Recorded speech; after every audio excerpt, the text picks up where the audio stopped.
Hello hello hello, কি অবস্থা আপনাদের সবার? আশা করি সবাই অনেক ভালো আছেন। আর আপনার দোয়া আমি আছি মোটামুটি ঠিকঠাক। সো আমাদের গ্রুপ অপদার্থের পদার্থ বা ফিজিক্স অফ স্টুপিডের পক্ষ থেকে আজকে নতুন একটা ভিডিও করতে বা ভিডিও শুট করতে চলে আসলাম আপনাদের জন্য, ঠিক আছে? সো আজকে আমাদের যে ভিডিও টপিকটা সেটা হলো সুপার পজিশন অফ ওয়েভস বা তরঙ্গের উপরিপাতন, ঠিক আছে? সো আজকে আমরা একটু তরঙ্গের উপরিপাতন বোঝার চেষ্টা করবো, যতটুকু আমি জানি ততটুকু জানার চেষ্টা করবো, ঠিক আছে? সো প্রথম কথা যেটা, হ্যাঁ, তরঙ্গ কি? সবাই জানি তরঙ্গ কি, কম বেশি, রাইট? আইডিয়া তো সবার একটু আছে, জীবনে একটু হইলেও তো তরঙ্গ দেখছি, তাই না? যারা ক্রিকেট খেলছো, বল তো জীবনে একবার হইলেও পুকুরে পড়ছে, সেই বল আনার জন্য হইলেও তো তরঙ্গ দেখছো, ঠিক আছে? আচ্ছা, তো তরঙ্গ কি? তরঙ্গ হলো বেসিক্যালি শক্তির সঞ্চালন, ঠিক আছে? শক্তির সঞ্চালন। এখন কোনো কোনো কেসে শক্তির সঞ্চালন করার জন্য মাধ্যমের দরকার হয়, কোনো কোনো কেসে মাধ্যমের দরকার হয় না। যে কেসগুলোতে মাধ্যমের দরকার হয় সেগুলোকে আমরা বলি মেকানিক্যাল ওয়েভ, এবং যে কেসগুলোতে মাধ্যমের দরকার হয় না সেটাকে আমরা কি বলি? ইলেকট্রোম্যাগনেটিক ওয়েভ, ঠিক আছে?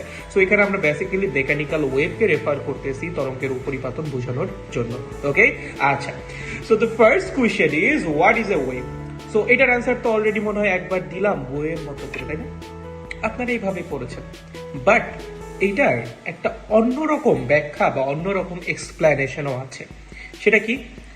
এটা একটা ডিস্টারবেন্স। তরঙ্গ কি? তরঙ্গ অ্যাকচুয়ালি একটা ডিস্টারবেন্স। কিসের জন্য ডিস্টারবেন্স? যে মাধ্যমের মধ্যে দিয়ে কণাগুলো প্রবাহিত হচ্ছে, বা যে মাধ্যমের মধ্যে দিয়ে শক্তি প্রবাহিত হচ্ছে, কণা না, যে মাধ্যমের মধ্যে দিয়ে শক্তি প্রবাহিত হচ্ছে বা তরঙ্গ প্রবাহিত হচ্ছে, সেই মাধ্যমের কণাগুলোর জন্য তরঙ্গ একটা ডিস্টারবেন্স, ঠিক আছে? দেখো, মাধ্যমের কণাগুলো খুব সুন্দর সাম্যাবস্থায় থাকে, খুব সুন্দর ব্যালেন্সড একটা ওয়েতে তারা থাকে, ঠিক আছে? তরঙ্গ এসে কি করে? তাদেরকে ডিস্টার্ব করে তাদেরকে সিম্পল হারমোনিক মোশনে এরকম স্পন্দিত হতে বাধ্য করে। তারা তো চায় না, তরঙ্গ এসে জোর করে। সো এটাকে অ্যাকচুয়ালি একটা ডিস্টারবেন্স। বিশ্বাস হচ্ছে না আমার কথা? Let's see. এখানে তাকাও, ছবিটার দিকে দেখো। মাধ্যমের কণাগুলো কত সুন্দর ছিল, ঠিক আছে? হঠাৎ করে ওয়েভ এসে কি করলো? ডিস্টার্ব করা শুরু করলো। নাও লুক এট দিস, দেখো কত সুন্দর সাম্যাবস্থায় আছে প্রত্যেকটা কণা। ওয়েভ আসলো, সবাইকে এরকম সিম্পল হারমোনিক মোশনে দোলানো শুরু করলো। এটা কি একটা ডিস্টারবেন্স? না, অবভিয়াসলি একটা ডিস্টারবেন্স। তারা সুন্দর মতো সাম্যাবস্থায় আছে, তরঙ্গ এসে তাদেরকে এরকম উঠানামা করাচ্ছে, এরকম সিম্পল হারমোনিক মোশনে তাদেরকে দোলাচ্ছে। তারা তো যাচ্ছে না, তরঙ্গ এসে জোর করে করাচ্ছে। সো তরঙ্গ অ্যাকচুয়ালি মাধ্যমের কণাগুলোর জন্য কি একটা ডিস্টারবেন্স, ঠিক আছে? এরকম তরঙ্গ মাধ্যমের প্রত্যেকটা কণাকে কি করে? সিম্পল হারমোনিক মোশনে দুলতে বাধ্য করে। আমরা যদি একটা সিঙ্গেল কণার অ্যানালাইসিসে যাই তাহলে অনেকটা এরকম দেখতে লাগবে, ঠিক আছে? লুক এট দিস, দেখেন তরঙ্গ আসতেছে, একটা কণা সে কিন্তু সামনে পিছনে আগাচ্ছে, সে সামনে যাবে না, এমন না সে তরঙ্গের সাথে ভেসে যাবে। ওই ক্রিকেট বলটার মতো না যে সামনে আগায় যাবে বা পিছনে চলে যাবে, এরকম না, ঠিক আছে? তরঙ্গ আসে, কণাটা সিম্পল হারমোনিক মোশনে দোলা শুরু করে। ধরো তরঙ্গ এখানে আছে, কণা তখনও এরকম সাম্যাবস্থায় থাকবে, তরঙ্গ আসতেছে সাম্যাবস্থায়। তরঙ্গ এসে যখনই এসে কণাকে হিট করবে, সে কি করবে? কণাকে এনার্জি দিবে, কণাকে এনার্জাইজ করবে বা কণাকে ডিস্টার্ব করবে, বলবে তুমি সাম্যাবস্থায় থাকো না, আমি তোমাকে এনার্জি দিছি, তুমি এখন দোলা শুরু করো। তখন কণা এরকম সিম্পল হারমোনিক মোশনে দোলা শুরু করবে। আইডিয়াটা বুঝতেছো? তরঙ্গ আসতেছে, কণা কিন্তু সাম্যাবস্থায় আছে, আসতেছে আসতেছে আসতেছে, হিট করলো কণাকে তরঙ্গ। তখন কি হইলো? তরঙ্গ কণাকে এনার্জি দিল। এনার্জি দিয়ে কি বললো? তুমি থাইকো না সাম্যাবস্থায়, তুমি তুমি তো এনার্জি পাইছো, এখন দোলা শুরু করো। কণাও তো ভোলা ভালা মানুষ, সে কি করলো? দোলা শুরু করলো সিম্পল হারমোনিক মোশনে, ঠিক আছে? বেসিক্যালি এটাই হয় মাধ্যমের মধ্যে মেকানিক্যাল ওয়েভ গুলাতে। তরঙ্গ এসে যখন কণাগুলোকে হিট করে, প্রত্যেকটা কণা কি করে? এরকম সিম্পল হারমোনিক মোশনে দোলা শুরু করে। এরকম সিম্পল হারমোনিক মোশনে কি করে? দোলা শুরু করে। তাহলে সামনে পিছনে আগায় না কিন্তু, ঠিক আছে? সামনে যায় না, তরঙ্গের সাথে চলে যায় না, সে কি করে? জাস্ট এমনি করে সিম্পল হারমোনিক মোশনে দুলতে থাকে নিজের জায়গায় ফিক্স থেকে। এন্ড এই ছবি দেখে আই হোপ তোমরা এটা ক্লিয়ার, ঠিক আছে? ওকে, সো তরঙ্গ সম্পর্কে আইডিয়া আসছে। এবার আমরা যেটা পড়বো সেটা হলো সুপার পজিশন অফ ওয়েভস বা তরঙ্গের উপরিপাতন নীতি, ঠিক আছে? Let's start super position of waves. এখানে কি এটা মানে বলতে আমরা কি বুঝাচ্ছি? দেখো, মাঝে মাঝে কি হয়, দুইটা তরঙ্গ একসাথে এসে মিলিত হয়। মানে সহজ কথা, দুইটা তরঙ্গ একই সাথে একটা মাধ্যমে ডিস্টারবেন্স ক্রিয়েট করে। দ্য কোয়েশ্চেন ইজ, যখন দুইটা তরঙ্গ বা তার চেয়ে বেশি তরঙ্গ একসাথে একটা মাধ্যমে ডিস্টারবেন্স ক্রিয়েট করা শুরু করবে, তখন অ্যাকচুয়ালি ওই মাধ্যমের কি হবে, ঠিক আছে? সো আমরা একটা সিঙ্গেল কণার জন্য এটা অ্যানালাইসিস করে দেখবো, বাট তার আগে ছবিটা একটু দেখা যায়, ডাইনামিক ভিউটা একটু দেখা যায়। দেখো, গ্রিন একটা ওয়েভ, সে পাস করতেছে মিডিয়ামের মধ্যে দিয়ে। আর ব্লু একটা ওয়েভও সে কি করতেছে, পাস করতেছে মিডিয়ামের মধ্যে দিয়ে, কিন্তু তারা তো একই সাথে পাস করতেছে। তখন মাধ্যমের মধ্যে দেখা যাবে এই রেজাল্টেন্ট রেড ওয়েভটাকে। যখন দুইটা তরঙ্গ একই সাথে, দুই বা ততোধিকও হতে পারে, তরঙ্গ একই সাথে কোনো একটা মাধ্যমে ডিস্টারবেন্স ক্রিয়েট করে বা কোনো একটা মাধ্যমের মধ্যে দিয়ে প্রোপাগেট করে বা পাস হয়, তখন আমরা যেটা দেখি সেটা হলো তাদের লব্ধি তরঙ্গ। ইন্ডিভিজুয়াল তরঙ্গ কিন্তু দেখা যাবে না যখন উপরিপাতন হবে। এমন না যে তুমি তিনটা ছবি দেখতে পারবা, তুমি যখন সামনাসামনি দেখবা তুমি শুধু রেডটা দেখতে পারবা, ঠিক আছে? গ্রিন আর ব্লুটা কিন্তু তুমি দেখতে পারবা না, ঠিক আছে? কিন্তু দেখা যাবে না, তুমি দেখবা শুধুমাত্র রেডটা। ওকে, কিন্তু রেডটা তৈরি হয়েছে কেমনে? গ্রিন আর ব্লু যেটা, এই দুইটার সুপার পজিশনের ফলে, বুঝতে পেরেছো? বাট তুমি দেখবা শুধুমাত্র রেডটা।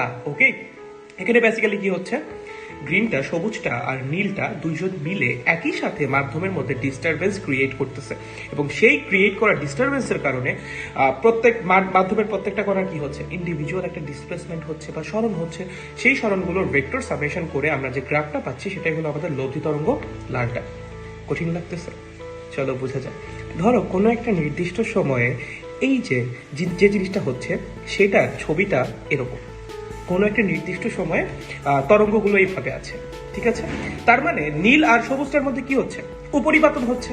এখন আমরা দেখবো যে শুধুমাত্র নীলটা যদি এই মাধ্যমে থাকতো, তাহলে মাধ্যমের কণা এই নির্দিষ্ট সময়ে কোন জায়গায় থাকতো? যদি শুধুমাত্র নীল ওয়েভটা এই মাধ্যমের মধ্যে দিয়ে যাইতো, বা শুধুমাত্র নীল ওয়েভটা যদি মাধ্যমকে ডিস্টার্ব করতো, তাহলে নীল ওয়েভের জন্য মাধ্যমের একটা পার্টিকুলার কণা, যে কণাটা আমরা মার্ক করে রাখছি, সেই কণার সরণ কতটুকু হইতো। Let's see, suppose it's x1, আপনারা ছবিটা যেটা দেখতেছেন, সাপোজ ইটস x1, ঠিক আছে? x1টা কি? যদি শুধুমাত্র নীল তরঙ্গ থাকতো এই মাধ্যমের মধ্যে, তাহলে মাধ্যমের এই স্পেসিফিক কণাটার সরণ কত হইতো সেটা, ঠিক আছে? এখন যেটা দেখবো সেটা হলো যদি শুধুমাত্র সবুজ তরঙ্গ থাকতো তাহলে কি হইতো। লেটস সি, যদি শুধুমাত্র সবুজ তরঙ্গ থাকতো তাহলে এই কণার সরণ হইতো এই যে এতটুকু। যদি শুধুমাত্র সবুজ তরঙ্গ থাকতো তাহলে সেম কণার সরণ হইতো x2, ঠিক আছে? বাট আমার তো তরঙ্গ দুইটা একসাথে আছে, তরঙ্গ দুইটা একসাথে আছে। শুধু নীল থাকলে সরণ হইতো x1, শুধু সবুজ থাকলে সরণ হইতো ওই কণার x2, বাট আছে দুইটা একসাথে। এখানে সুপারপজিশন থিওরেমটা কাজে লাগবে, সুপারপজিশন থিওরেমের ফার্স্ট প্রিন্সিপালটা কাজে লাগবে, ঠিক আছে? যখন দুই বা ততোধিক তরঙ্গ এসে কোনো একটা মাধ্যমকে একসাথে ডিস্টার্ব করে, তখন মাধ্যমের কোনো একটা কণার লব্ধি সরণ হবে তরঙ্গগুলার জন্য তৈরি হওয়া ইন্ডিভিজুয়াল ডিসপ্লেসমেন্টের ভেক্টর সাম, ঠিক আছে? তরঙ্গগুলা, এই যে ইন্ডিভিজুয়াল যে তরঙ্গগুলা, এদের জন্য কি এক একটা ইন্ডিভিজুয়াল ডিসপ্লেসমেন্ট আছে না, বা ইন্ডিভিজুয়াল সরণ আছে? যেমন ধরো নীলটার জন্য দেখলা x1, সবুজটার জন্য কি দেখলা x2। যদি শুধু নীল থাকতো সরণ হইতো x1, যদি শুধু সবুজ থাকতো সরণ হইতো x2। তাহলে কণার লব্ধি সরণ কি হবে? এই দুইটার ভেক্টর যোগফল। লব্ধি সরণ কি হবে? এই দুইটার ভেক্টর যোগফল। অনেকটা এরকম, শুধু নীল থাকলে হইতো x1, শুধু সবুজ থাকলে হইতো x2, বাট আছে দুইজনই, সো কণার লব্ধি সরণ হবে এই দুইজনের ভেক্টর সামেশন x, ঠিক আছে? সো যখন তুমি রেডটার দিকে তাকাবা তখন দেখতে পারবা এইটা। সো তুমি অ্যাকচুয়ালি ভিজুয়ালাইজ করবা বা সামনাসামনি দেখবা শুধুমাত্র এটা, ঠিক আছে? নীল আর সবুজটা সামনাসামনি দেখা যাবে না, ঠিক আছে? এখন যদি একই দিকে হয়, দুইটা তরঙ্গের জন্য যদি কণার সরণ একই দিকে হয়, তখন যোগ করবা, কারণ ভেক্টর তো একই দিক কাজ করলে সিম্পলি যোগ করা লাগে। যদি বিপরীত দিকে হয় তাহলে বড়টা থেকে ছোটটাকে বিয়োগ করবা।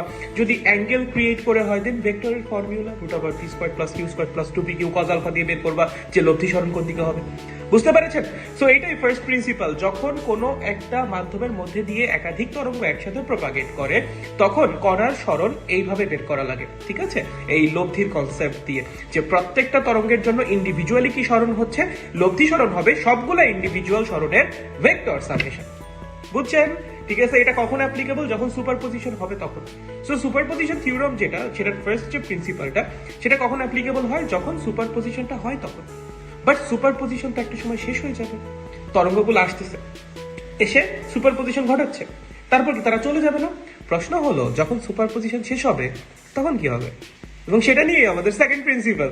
চলেন দেখা যাক সেটা নিয়ে কি আমাদের সেকেন্ড প্রিন্সিপাল। ঠিক আছে, এই ছবিটার দিকে একটু ভালো মতো তাকান। প্রথমে আমরা ছবিটা একটু দেখি। দেখেন ছবিটায় কি হচ্ছে।